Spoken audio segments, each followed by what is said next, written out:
And I'm Charlie Clouser. I composed the score to Spiral and all of the other Saw movies as well. At the very last second, I was going through my Saw movies, and I was looking to see if Charlie had ever done a commentary, and he had not. So I was like, I gotta get Clouser in here. That's a lie. I muscled my way in. Yeah, you did. There was a lot of threats, a lot of tears. So I'm just gonna jump off. That's so weird because it feels like he didn't even score this movie. You know? Am I getting under your skin, Detective Banks? Careful. This is like Saw Spiral is like one of the worst movies ever made. Like that. It's crazy how many like horrendous movies came out in such a short period of time. I really wanted to open Spiral up and show that this was not a traditional Saw movie, and look at all of those extras. Actually, a fun story. We stole the shot. Kind of stole it. We were kicked out. Say a fun story. We stole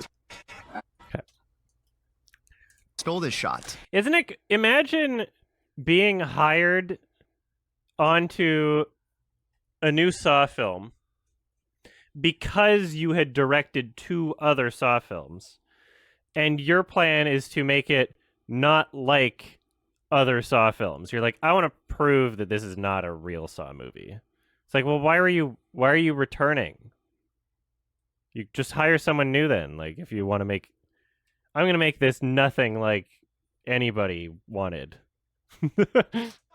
So people have asked me a lot, did Chris do a lot of improvising? And he didn't necessarily do a lot of improvising, but what he did do is he would do a few different takes of different jokes that he had. So like that one is like, do I smell like jerk sauce or whatever? We have like 20 different takes of him saying different shit, and every one was hilarious. It was a struggle to find which was the funniest one. We have like 20 different takes. Funniest one. Big fucking. Like, it's not funny. Chris do a lot of improvising. Cares so much, wants every word to be. It's like, you can't tell that it's trying to be a comedy. It's lost. But people became well aware of the tropes of the Saw film, the green hues, the claustrophobic environments. So one of the first things I wanted to do was change up the look a little bit. And I found this amazing hues. Why? Well, Fitch, him. He's awesome. He's just a guy, he's got a very punchable face, and he's absolutely perfect in this. Oh, this is the scene. So Chris does the scene. And it's emotional, right? Chris is emotional in the scene. So it ends, the scene ends, and everyone in the room claps, and Chris looks right at camera and says, I'll never forget this. Lest none of you forget, I was in Pootie Tang, so what I'm saying is I have range. And it was just like one of the best, like, Chris Rock lines. It's so embarrassing. This is the scene. So Chris does the scene. And it's emotional, right? Chris is emotional in the scene. So it ends, the scene ends, and everyone in the room claps, and Chris looks right at camera and says, I'll never forget this. Lest none of you forget, I was in Pootie Tang, so what I'm saying is I have range. And it was just like one of the best, like, Chris Rock lines. He's not a good actor. Dev Singh, who's the editor, worked magic on some of this, like, oh, hold on, Chris Rock joke coming up. Hold the Chris Rock joke. Damn, wash your hands. This scene was much longer as well. The scene went on for like 2.5 minutes. Dev cut it down to about 20 seconds, which was perfect. I'm not trying to do this, okay? This is my family, man. You gotta let me take lead. This is another interesting story about Chris. So we shot the next scene, finished it. And So like, this is a recurring theme this scene here. was much longer as well. This scene was much. He keeps saying how like the whole thing was cut down, basically. This scene was much longer as well. The scene went on for like 2.5 minutes. Dev cut it down to about 20 seconds, which was perfect. And the rest of the shot is incredible. Yeah, Like, it's keeps a going really on. amazing shot. Are you gonna try to get that onto the Blu-ray? Yeah, they're gonna release a 32 disc director after this. And it was a big battle that I was. And it's a huge thing, but it went on for another 2 minutes after this. That's so funny that he just like doesn't understand pacing. The horror stuff is laughable because Chris Rock cannot do dramatic scenes and the comedy feels so tacked on and forced. Yeah, nothing he's doing seriously is working. Like Chris Rock is just not. We're out of the police station. He's like, no, just give me a close up, go to the background out of focus. And he shot what you're about to see, which is fantastic. He's got a funny one line, which is my favorite in the whole movie Some of you guys coming think up. I'm a rat. Some of you think I'm a snitch. Some of you are mad I fucked your mother. That one, boom. That was That was a different. That was an insert. that was an insert shot days after we'd already left that set. We went back just to get the light bulb behind him. We were still in the building, but yeah, that was a whole different thing. Because he wanted to throw that line in there about some of your mad I fucked your mother. Like, why are they acting like impressed by that? That's so crazy. So crazy. Remember, but there was a scene where he's like with the younger girl Allie. He says they found another body part. They're calling him the organ donor. That whole thing ended up cutting out. And we changed the title. Change the fucking title. It seems like this movie was supposed to be like 10 hours long based on this. And opposite Chris, and then spoiler alert if you've not seen the movie. First off, turn off the fucking commentary. But knowing that he had to be the killer, we wanted somebody that was so anti-Jigsaw. That was the knowing that he. It's crazy that they're like, this is why it works, but it doesn't work at all. Pay attention to her. It's like, this helps lure audiences into blah, blah, blah, blah, blah. And I'm like, but it didn't, though.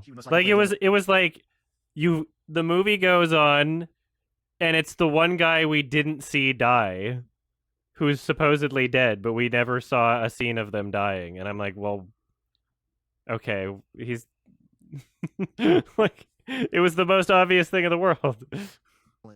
to be sitting next to him and spitballing jokes was fascinating. And not only that, but it was really fun to watch his process and how he creates and forms these very funny beats. But what I also love about him is that he took this very seriously. It was not, he really did not want this to become him as a comedian. He cared so much about the role, which I just adored.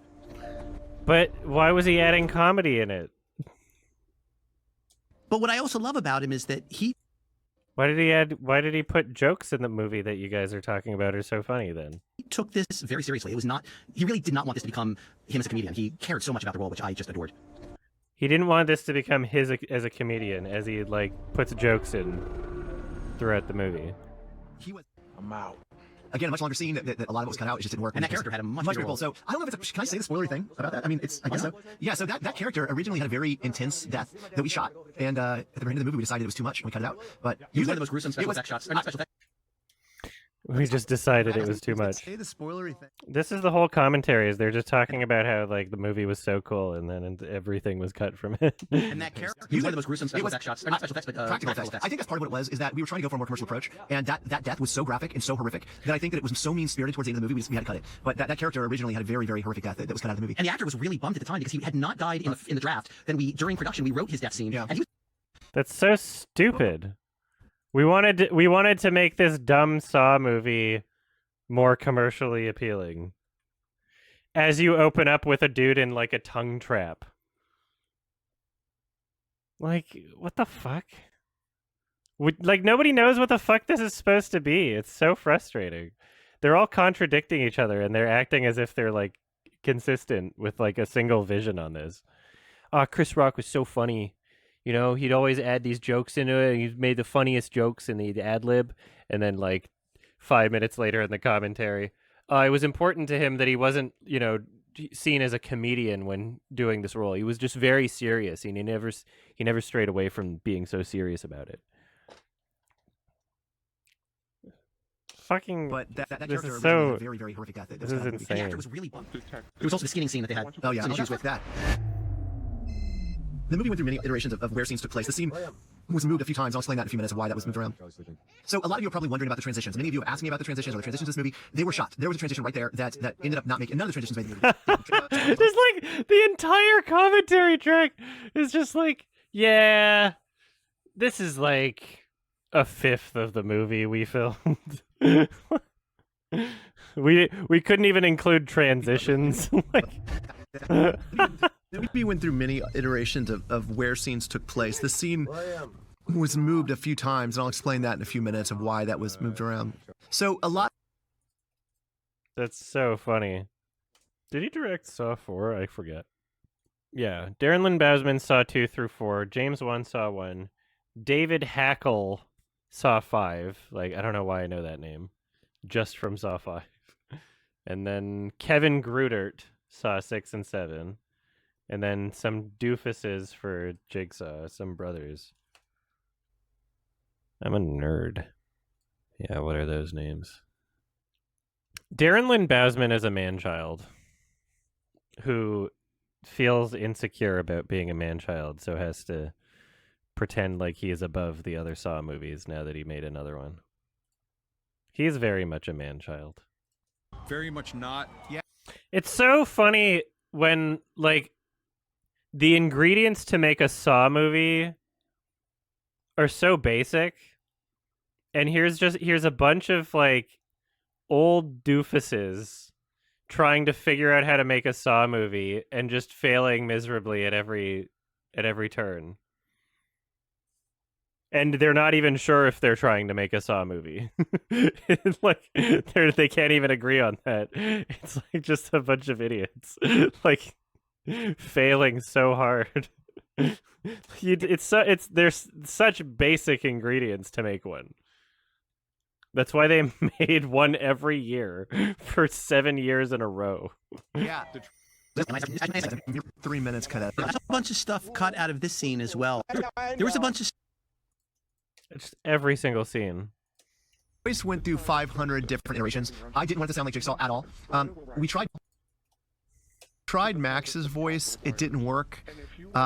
it didn't go through this. We tried the same treatment as Jigsaw. It just didn't sound right. I wanted it like a kid's voice. I thought would have been very scary. That didn't work. We literally had probably 500 different voices before we settled on this one. The final day of the mix. Your finger pulled the trigger. I don't think any of us would realize how timely this. It sounds. It sounds so stupid. It's a really bad voice. Different voices before we settled on this one. The day of the final day of the mix. Your finger pulled the trigger. It sounds like me when I'm doing that like dumb gay voice. Like, stop it. Your finger pulled a trigger. Oh my god. So I get so fucking angry watching this, knowing how much was cut out. Yeah. I mean, the MPA? Yeah. Knowing. So I get so fucking angry watching this, knowing how much was cut out. Yeah. I mean, the MPA? yeah, you saw every finger break, every bone pop, every knuckle snap, and this is what was left after the MPA made us cut everything. Made us cut everything.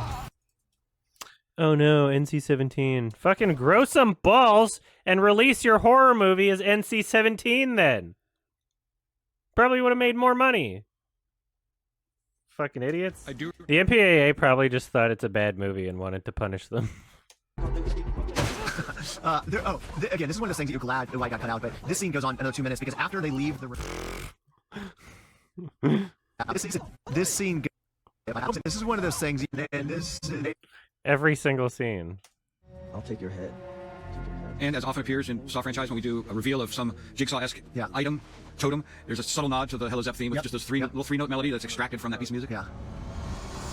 Oh my god. Okay, this was one of the biggest struggles on the entire movie, was getting Max to show his tattoo. Because I don't even remember this.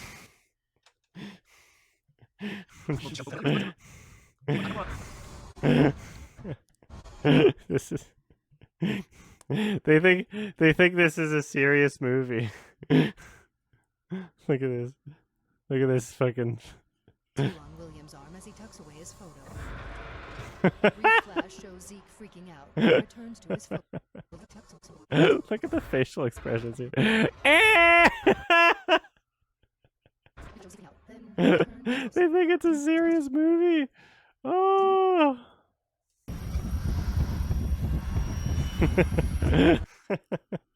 This is the shot of Chris Rock reacting to like his supposedly best friend's death or whatever. The fake out. This is his character reacting. Look at this. Come on. Why aren't you? That's the face. And just like a bunch of shaky cam. That's him. That's the movie. That's what the movie is doing. Isn't that crazy? They think it's a serious movie. They think that there was like talent in this film. It's insane. It's one of the worst movies ever. It's like what if we took Saw, made it worse and not fun? Excited about this safe shooting because it was literally across the street from where I was staying in Toronto. What if we sucked the joy out of out of like what makes a Saw film? Yeah, I'm going through one of the commentaries. We're gonna go through both commentaries. Oh, fuck you! That's all Maricel. Wow. I mean, you gotta think, that's such a, you are really trapped, like you really are strapped into that. So having this liquid hit you, getting close to your mouth, not being able to move, I mean, it's scary. So it's obviously all Maricel. I always wonder, like, how do the actors, before the stunt person comes in, how do they react to it? Are they, when they finish shooting that scene, do they get up and say, oh, I'm so glad that's over, never want to do that again? Or? We had to shoot this over 3 days. We actually went back to shoot more because I wasn't happy with the initial edit. The trap where the hot wax pours on her face unless she severs her spinal cord. It's like, well, you can't, like, what? Like, you have to sever your spinal cord to get out of it. Like, you're fucked then. That doesn't make... And how does it know? Like, how does it know anyway? Allie Johnson? Yeah, she was great. Can you get out? This is, they think this is a serious movie. Look at this. Come on, play.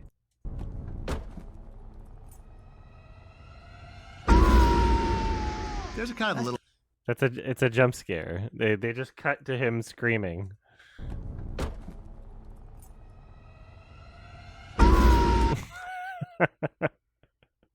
They think it's a serious movie.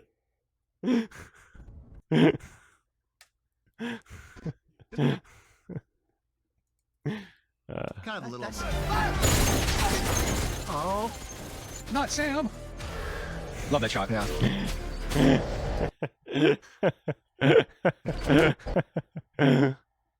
Just this part. Love that shot. He loves this shot. He's like, he doesn't look like he doesn't look like he's actually serious. Like this is like a Saturday Night Live joke performance. Like it's not, even if Chris Rock had never appeared in anything before this and this was his first role and he was not associated with like comedy, it would still seem like he's smiling now. Like he's not a good actor. Like it's so silly. Not Sam. Love that shot. Yeah. Love that shot. I want to give a big thanks to Mark and Oren and Lionsgate for bringing me back. 15 years later into doing another Saw film. What the fuck? It's so stupid. Everyone, thank you so much for listening to the commentary. Hope you enjoyed the movie, and let's start a petition to release the director's cut. Absolutely. Yeah. And thanks to everyone for sticking around for 18 plus years. And I don't think the story's over yet. Oh, I think there's a lot more. Yeah. I think there's a lot more. Good night. Yeah, never gonna get that director's cut. Sorry. By the way, I'm Oren Kulis. I'm Mark Berg. We're the producers. Yeah, Mark Berg is who the woman who played Jigsaw's wife got engaged to and then got the part. Get your fucking hands in the air! Hello, Detective Boswick. I want to play a game. The 3 train is arriving in 2 minutes. It is up to you to decide The if voice this will be is your so final stop. annoying. This is a very boring commentary track. Me? The train guy.